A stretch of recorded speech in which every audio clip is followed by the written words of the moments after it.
I'd invite now the three panelists for the next presentation to come forward. Dr. Rocio Figueroa is a Peruvian Catholic theologian and lecturer in systematic theology at the Catholic Theological College in Auckland, New Zealand. She is the former head of the women's section at the Pontifical Council for the Laity at the Holy See and has courageously exposed abuse within the Sodalitium community. Her research and advocacy focuses on theological and pastoral frameworks supporting survivors of spiritual and sexual abuse. Dr. Tracy McEwan is a theologian and sociologist of religion and gender at the University of Newcastle in Australia. Her doctoral research explored the religious identity and participation of Gen X Catholic women in Australia. She is part of the research team for the International Survey of Catholic Women, the largest global survey of Catholic women ever undertaken, which explores the concerns, insights, and experiences of Catholic women involving church reform. Professor David Toms is a Howard Patterson Professor of Theology and Public Issues at the University of Otago in New Zealand and director of its Center for Theology and Public Issues. His work focuses on contextual liberation theologies of reconciliation and the cross. He has written on how churches can make better responses to spiritual and sexual abuses, and his research has pioneered the study of crucifixion as a form of torture, an instrument of state terror, and an open opportunity for sexual harm. The three will present a collaborative interdisciplinary research approach to building and evaluating effective safeguarding practices in church communities. The floor is yours.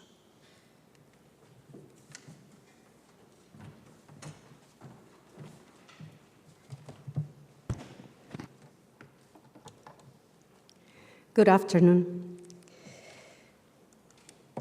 A story that has become increasingly common among Catholic women is the story of breaking the silence. In November 2018, the Association Voices of Faith held an event in Rome where former religious sisters shared their experience of abuse and the persistent culture of silence surrounding it. It was a watershed moment that gave visibility to the Nuns Too movement, showing the world that religious women too are survivors and that their voices must be heard. It wasn't until 2019 that Pope Francis publicly acknowledged the abuse of sisters, calling it a gaping wound. In 2022, Pope Francis encouraged religious sisters to fight back when they are treated unfairly or reduced to servitude by men by the church. He urged women to speak up, and we are doing that. From the platforms of Voices of Faith, we connected. Through the Voices of Faith network, some of us, survivors, scholars, began collaborating. We were not only sharing our concerns, we were bringing up our professional expertise to the conversation. We worked together, sociologist Professor Kathleen McPhilip, theologian Dr. Tracy McEwan, illuminated the power structures and the sexual economies of clericalism. Professor David Toms, through his contextual lenses to read the scripture, reminded us that the trauma of abuse echoes the abuse of Jesus himself. I contributed with the life experience as a survivor, along with a deep concern for the spiritual abuse that often enables sexual abuse. In religious systems or contexts, usually sexual abuse is followed by spiritual abuse. And also, spiritual abuse exists by itself as a psychological and emotional harm in its own right, yet frequently goes unnamed. And through our collaboration and differences, some convictions emerged. We needed to give voices to the experience of women in the church. And women must no longer be relegated to the margins of the church narrative. Effective safeguarding requires a critical evaluation of power dynamics within ecclesial structures. And third, it requires an engagement across communities and disciplines. We cannot walk, and we have seen these days, we cannot walk this path alone. We need to do it together, because social and ecclesial transformation demands solidarity and collective wisdom. As a former religious consecrated and woman survivor, in a moment of personal searching, I read a David Toombs article that focused on Jesus as a victim of sexual abuse. This moment for me was transformative. I encountered a theological narrative that spoke directly to my pain. A reading of scripture that said, Jesus knows. Jesus experienced humiliation in his own body as a victim. This encounter with David led to a decade-long collaboration where I theologized from a new place, the unheard voice of the victims of abuse. By sharing lived experience, my own and others, I engage in a theological method grounded in human suffering. Ethnography theology acknowledges that stories of trauma and resilience are not just examples. They are primary sources for theological insight. Telling our stories is not a detour of theology. It's a theological act itself. With my connection with other survivors, David and I began different qualitative research projects, first with male survivors, and then with women religious. We have done several qualitative studies with women religious that have experienced sexual and spiritual abuse. In our network also, as scholars and activists, we identified a significant gap in the study and awareness of abuse experienced by religious sisters, in particularly in Africa. The number of African sisters has increased numerically, and their contribution is enormous, immense. They serve in education, healthcare, social outreach, even in war zones. And yet, despite this dedication, many remain vulnerable to many forms of abuse. Too often, these women lack institutional protections and are economically dependent on local bishops or clergy. Deep-rooted patriarchal structures within both church and society contribute to their continued marginalization and silence. The systemic nature of this vulnerability is not the vulnerability of the sisters, it's the vulnerability of the system, has remained largely unexamined. The abuse of religious sisters in Africa remains a blind spot, often ignored, minimized, or concealed. A pilot workshop. We organized a pilot workshop in Nairobi in January 2023, welcoming sisters from Central Africa. In response, Kwibuka Africa was born. It is a grassroots initiative. I co-founded with Kenyan theologian Mumbi Kigutha and counselor Lisa Spriggans. Now we are a group of 9, the majority of them religious sisters. Our mission is to equip religious sisters in Africa to understand, resist, and heal from abuse. The word Kwibuka means to rise in Swahili, to remember pain, but also to reclaim dignity. We did not know how they would respond. We did not go to Africa as outside experts conveying new information.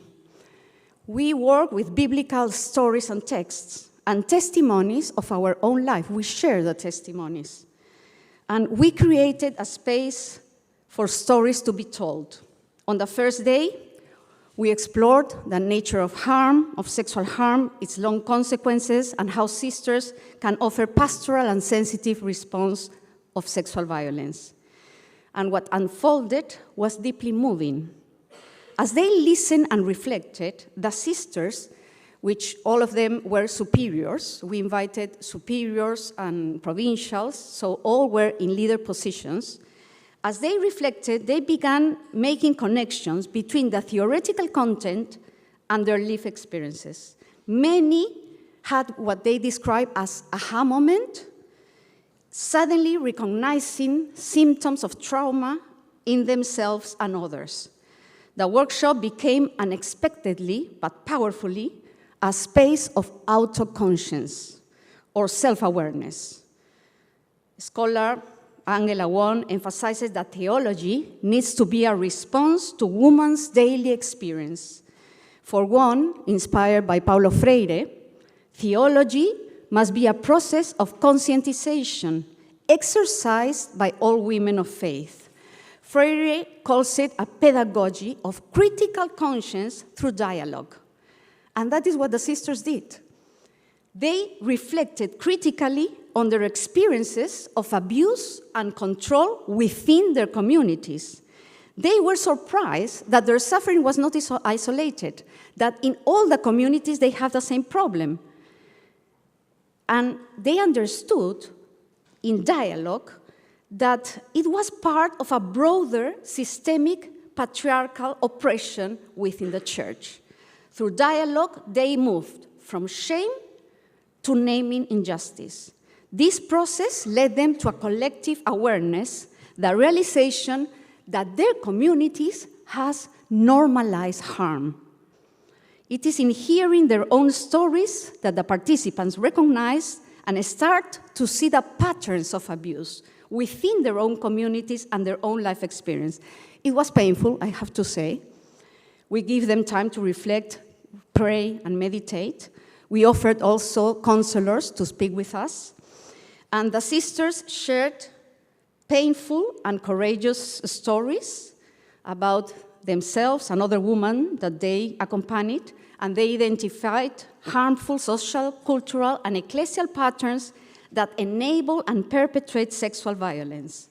Accounts emerged of sisters pregnant by priests and being expelled from the communities, while the offending priest continues without suffering any consequences, and of course, not taking responsibility for the child. Others describe how sisters were offered financial or educational support by clergy, only to have sexual demands imposed in return. And many spoke of the daily harassment endured by young sisters, often dismissed or normalized within their communities. And we quickly realized that the reality was much more widespread and severe than what we had anticipated. The silence surrounding these experiences was not just social, but spiritual, and it was a taboo. Victims also usually are blamed from their abuse. So we tried to create safe spaces. Over the past years, we have delivered workshops for superiors in Nairobi 2033, Ghana 2024, and this year we went to Rwanda and Zambia. And the sisters said something important. We never had a space to speak about these topics among ourselves. We tried just to avoid any colonial or prescriptive approach. The sisters themselves co-designed the content to fit cultural context, and they began reflecting. Part of the program is that we reflect on the vows, and especially obedience and poverty, and how these vows are used as a tool of coercion. One of the most transformative parts of the workshop has been the reflection on religious vows. We invited the sisters to consider whether the vows had ever been used as a tool of coercion, and the response were heartbreaking. One sister shared, "The missionaries came and taught us blind obedience. Then they left. They have changed, but we have not changed. Her words capture the painful legacy of a distorted understanding of obedience, just as submission, control, no discernment, no dialogue, a just patriarchal kind of command. The sisters began to recognize that what they had believed isolated incidents were in part of a broader systemic pattern. By 2025, we have engaged with over 100 leader sisters, superiors, and the incredible thing is that when we have these safe spaces and we create conscientization and dialogue, they become empowered. We have not told them. And then in the next months, they replicated the workshops to their sisters, the schools, and they have been sending us the reports, and we have then reached more than 1,718 between sisters and individuals, excluding the 100 participants. So for me, it is a theology that it is lived, shared, and multiplied. It's a theology that is survivor-centered, embodied, and honest theology. Our workshop began as a fruit of interdisciplinary collaboration. The Bible studies we use with assistance of biblical scholars, the program designed by counselors, the experience of survivors and theologians, all of that have created a movement in which all of us are involved. And it has, in one way, begun reshaping African religious sisters. Kwibuka belongs to them. Our goal is that they themselves run their programs. We have now launched also a research project because many sisters have come to talk about their experience, not just about sexual abuse, but in particular about spiritual abuse and how they have been, the vows has been used to control them and coerce them. And actually, one sister said something that impacted me, and with this I finish. She said, we have been victims of abuse, and we have been perpetrators of abuse without being conscious of it. Safeguarding is not only a policy, it's a conversion of hearts, structures, and imagination. It requires listening, interdisciplinary collaboration, and the courage to face uncomfortable truths.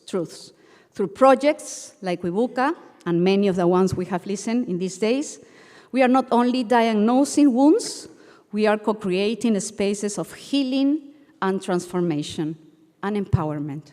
Thank you very much.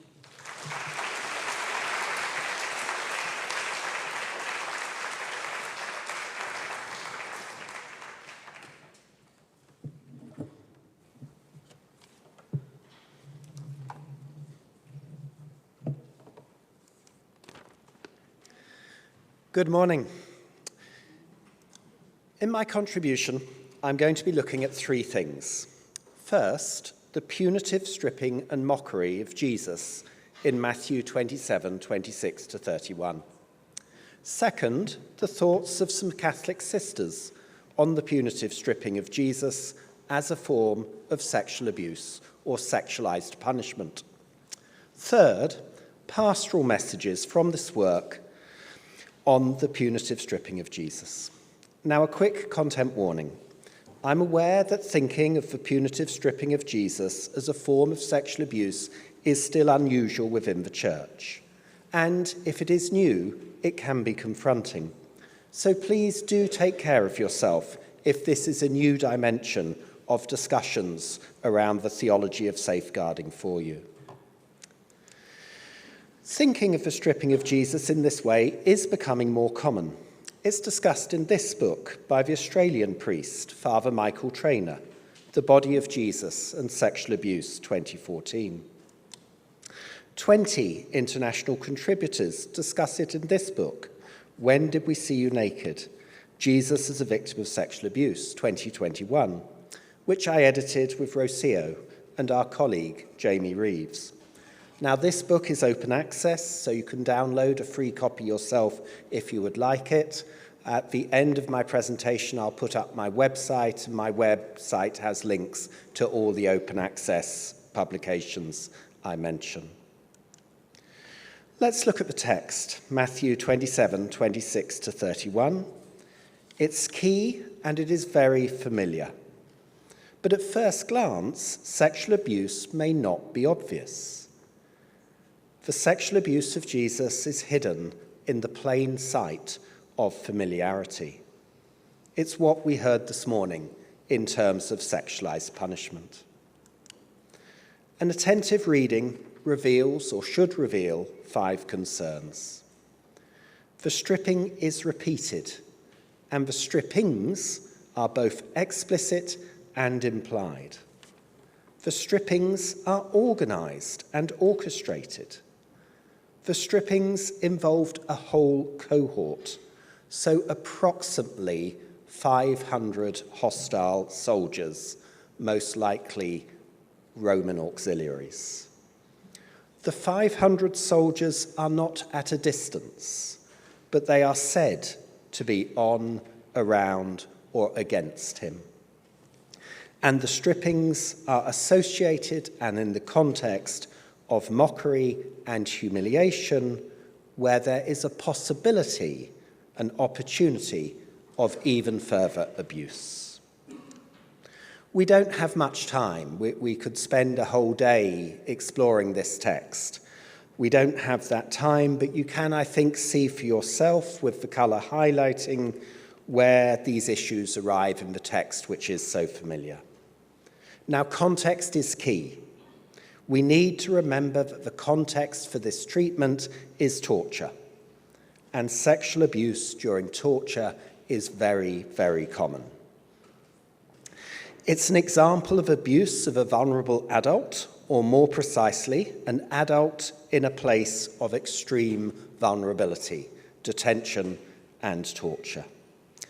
This is not exactly the same as the sexual abuse of minors or the sexual abuse of adults, but there are very close similarities around power inequalities and also around denial, around stigma, around silence, shame, and much else. Another scholar who has written on this more recently around Jesus' stripping is the French Dominican Philippe Lefebvre. He's a member of the Pontifical Biblical Commission. It's in chapter 12 in his book, Comment Tuer Jesus, or How to Kill Jesus. And Lefebvre also asks, sensitively but strongly, whether the mockery might have gone even further than stripping, and concludes that that is possible, but we do not know for sure.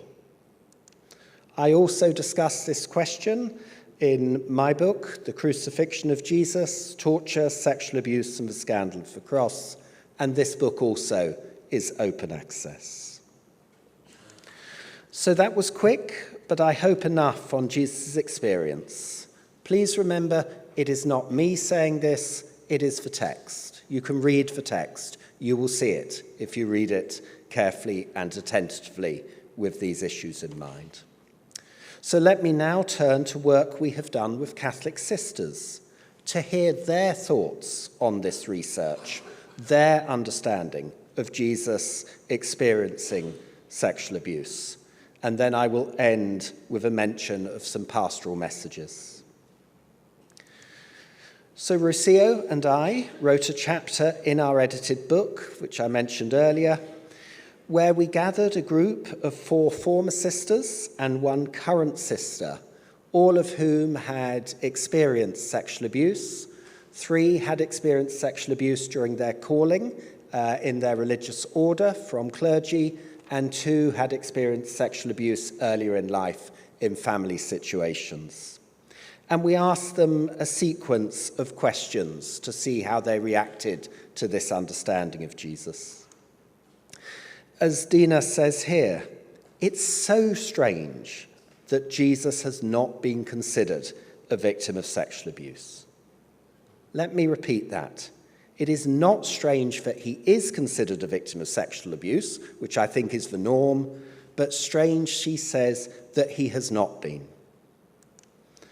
Franca, another participation, when we asked if this was a helpful way of understanding, replied, "Yes, this thought is a help, a comfort, a source of consolation for me." Franca also said it could help victims to speak out. Lillian also saw it as positive. She said, "Knowing that Jesus suffered, you have a reason to live. You have a reason to stand up." Maria said it helped her to see herself in a new way.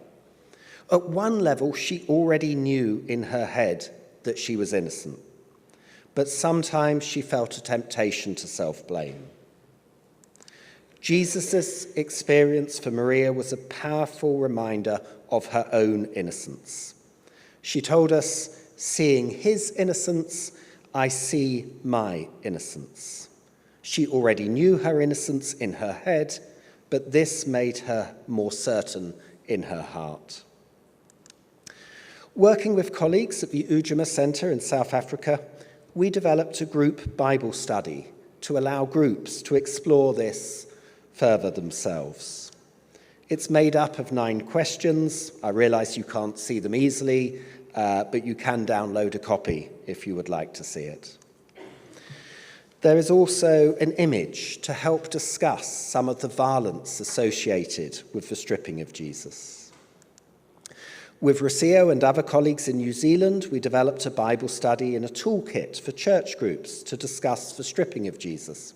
Again, it's open access.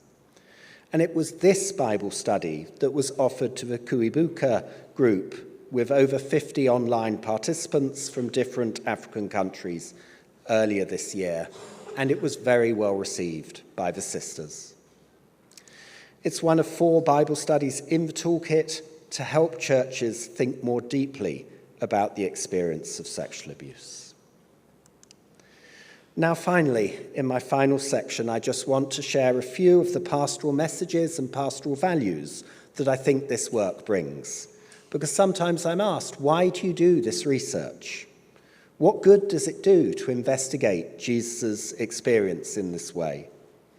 And of course, the work does need to be done carefully and with thought as to what positive purpose is being served, how can it be done with care and sensitivity. But my belief is this experience is in the gospel and it should not be silenced. There should not be a deafening silence around the experience Jesus was subjected to. When it is done right, exploring this experience and acknowledging it has positive messages for the survivors and for the wider church. For survivors, Jesus' experience offers 3 key messages. You are not alone. You are not to blame. You are beloved by God. For church leaders and church members who are not survivors, these 3 messages suggest 3 challenging questions. First, how is it that survivors tell us they often feel the church does leave them feeling alone? Second, how is it that the church does, we are told, sometimes contribute to blaming or stigmatizing of survivors? And third, it seems to me that the church can better model God's steadfast love for survivors. And for this last question, I think of Paul's words in Romans, that nothing can separate us from God in Christ. For I am convinced that neither death nor life, nor angels nor rulers, nor things present nor things to come, nor powers, nor height, nor depth, nor anything else in all creation will be able to separate us from the love of God in Christ. Romans 8:38-39. This is a powerful message, and it's strongly reinforced by acknowledging rather than denying Jesus' own experience. Thank you, and thanks to ISC for this chance to share. Please do visit my website if you would like to learn more or to download the resources that I've mentioned. Thank you.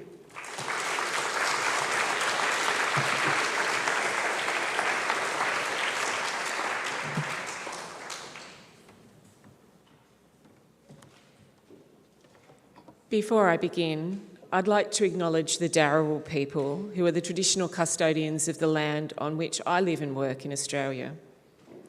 I value and celebrate their culture and language, and acknowledge the Darawal people's continuing connection to land, sea and community. I pay respects to elders past and present, and to all First Nations people, including those present today. The International Survey of Catholic Women was commissioned as a grassroots project by the international organisation Catholic Women Speak in 2021, as part of their response to the call for submissions to the Vatican's 2021-2024 Synod. This landmark global research was carried out by a team at the University of Newcastle, including my colleague who you heard from earlier, Dr. Kathleen McPhillips.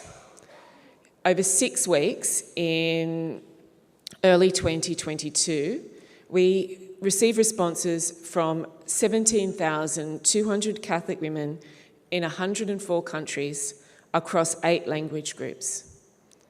Survey respondents answered 27 closed questions and 3 open questions related to 4 central concepts: their identity, possible need for reform in the Church, and issues related to women in the Church and the impact of the COVID-19 pandemic. This presentation will use these findings to explore, or findings from the ISCW data, to explore participants' reporting of abuse of power and authority, the effectiveness of Church processes in addressing and preventing abuse, and the impact on Catholic women's capacity to participate in church life. Study findings conveyed the diverse insights and standpoints of Catholic women, while also sharing their clear and strong call for reform across multiple areas of church life. Faith participation and Catholic identity were highly important for respondents. However, responses to both open and closed questions highlighted concerns regarding the lack of action to address and prevent sexual, spiritual, physical, and emotional abuse in church contexts. Catholic women who completed the survey were presented with 3 closed questions concerning abuse and misuse of power, namely sexual abuse and other forms of abuse, and clericalism, which we defined as the misuse of authority and power by male clerics. There was a significant concern regarding sexual, spiritual, physical, and emotional abuse in church contexts. 8 out of 10, or 80%, of all respondents strongly agreed with the statement, church leaders are not doing enough to address the perpetration and cover-up of sexual abuse. Agreement was even stronger when it came to other forms of abuse.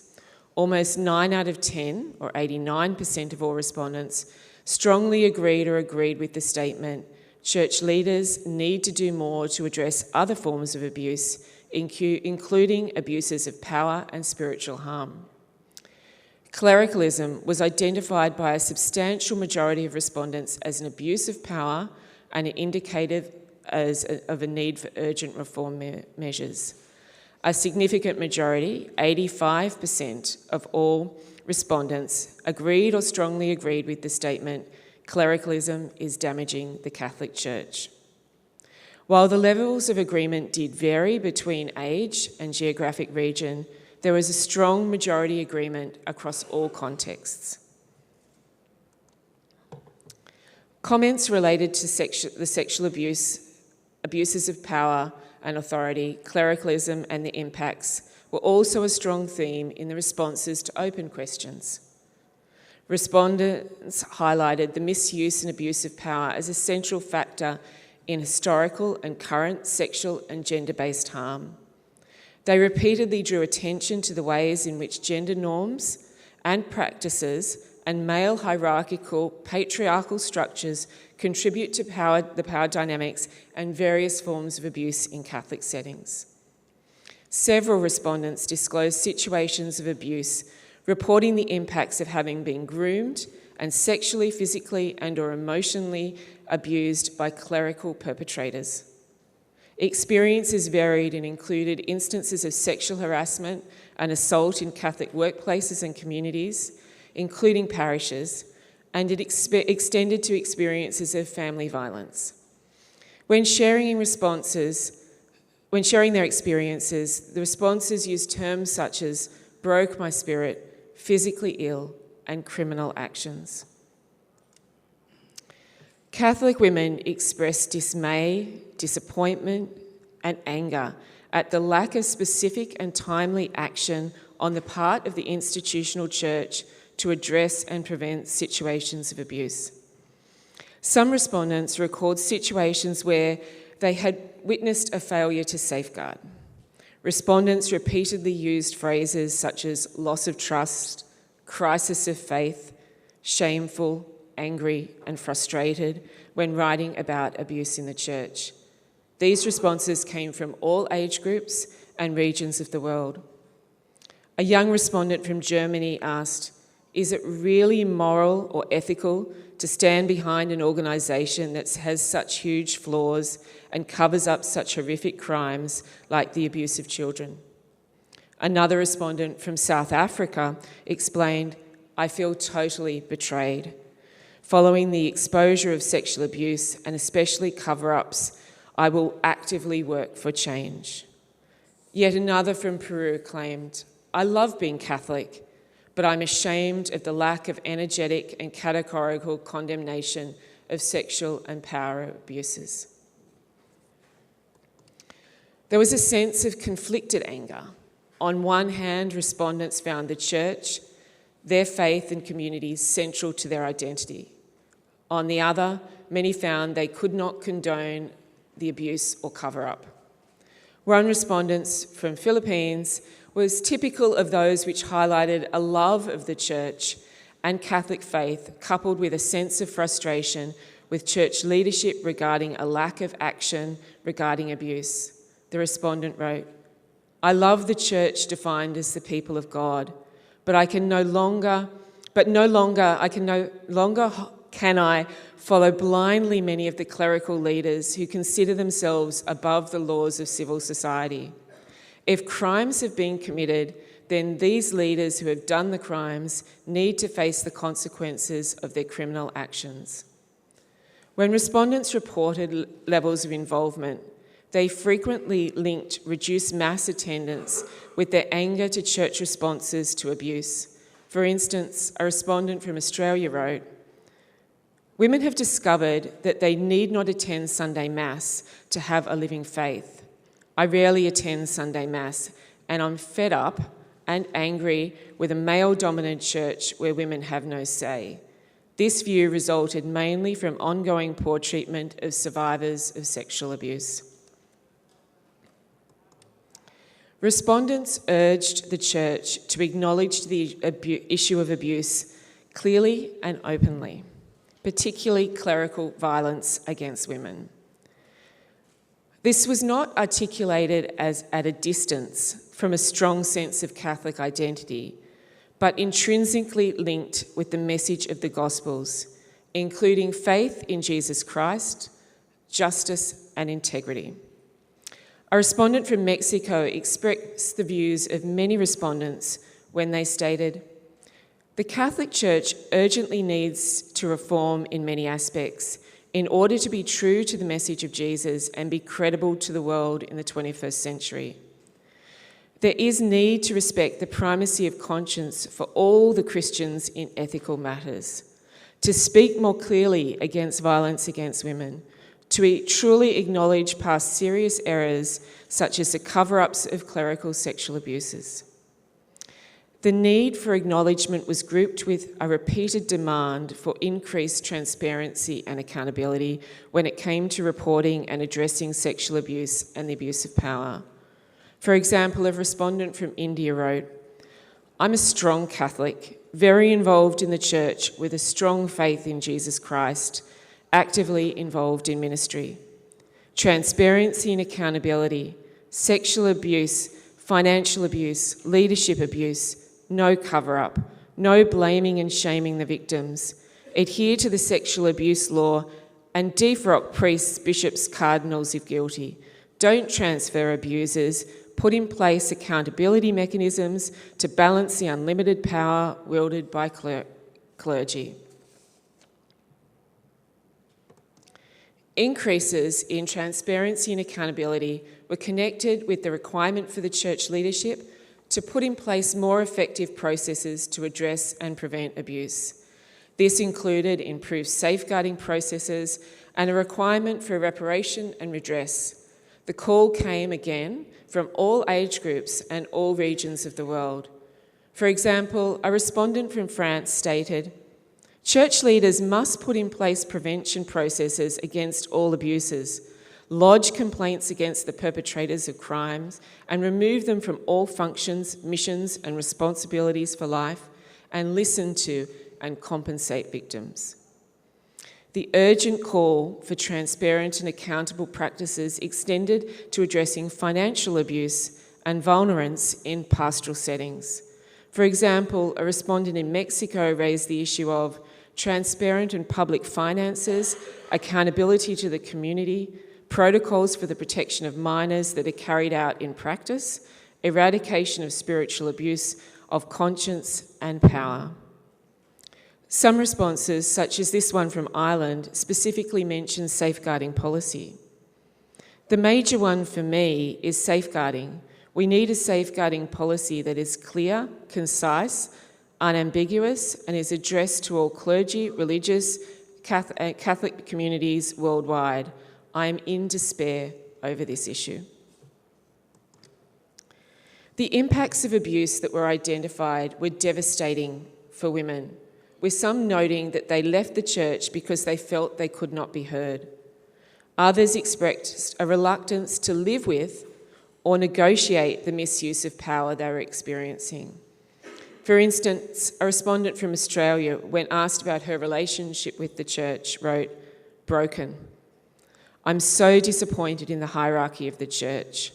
I've worked alongside a dozen priests, and some of the issues that I've dealt with are grooming, pedophilia, ego, power, mind games, an unwillingness to work with the wonderful parishioners, selfishness, clericalism." Other respondents expressed a lack of trust in the capacity of parishes and church organisations to provide safe environments for them or their children.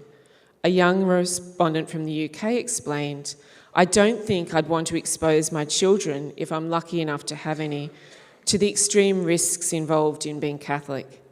So much lip service is paid to improving things, but it never happens." The failure to address the abuse of power and provide safe environments for women is directly impacting their well-being and capacity to participate safely in church contexts. The survey provides an important evidence base of the convictions and hopes of women from diverse regions across the world. This evidence clearly shows that Catholic women are frustrated and fed up with the slow pace of church efforts to address violence and safeguard children and women in their communities. Catholic women who filled out the survey expressed a clear commitment to faith and community. However, the upholding of patriarchal structures in the face of the violence they're experiencing means that gendered violence is deeply rooted in these Catholic contexts. Urgent action is needed, as expressed by this response from Colombia. Transform the ways in which women are seen in the church and how their social role is disseminated, because violence against women and girls continues to be naturalised today, and the hierarchical superiority of boys, thus perpetuating the vulnerability and justifications for violence against women and girls. For many respondents, transformation involving rebuilding the church based on the gospel principles of love of God and neighbour, equality and justice. For instance, a respondent from Uruguay stated, "We must create new alternate structures or spaces and build from there other models and experiences of full, equal, non-macho participation that may faithfully reflect the movement of Jesus and the early communities after him." This alternative vision of a synodal church which prioritised the inclusion of women and implements changes to address This is an alternative vision of a synodal church that prioritises the inclusion of women and implements changes to address misuses of power. A future that fails to provide meaningful reform may result in dire consequences, as this respondent from India unequivocally notes. If the church does not evolve, the people of God will outgrow the church. The ISCW, from the survey, we have produced a number of open access reports. David, do you mind holding up the report just there next to you? And we're there, but you can use those links to access the report directly. We're in the process with Rocio, who you heard from earlier, looking at publishing an article based on the data from the Global South, and there'll be a report on gendered violence in the survey being produced hopefully later this year or early next year. So thank you very much for your time and the opportunity to present.